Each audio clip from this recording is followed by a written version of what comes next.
bong của ơi đạt được sự mong long đo con và long đo phải không chưa thôi chứ khỏi và ăn khỏi những sự đó phải tiền đó phải nếu nó khỏi được cái nhà ăn còn mở một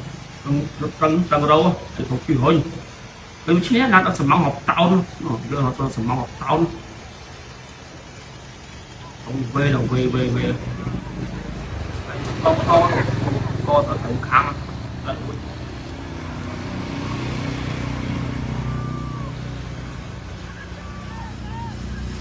tắt tắt tắt tắt nói tắt đi rồi con cô tôi phải ăn con ăn tao đi ăn bắt con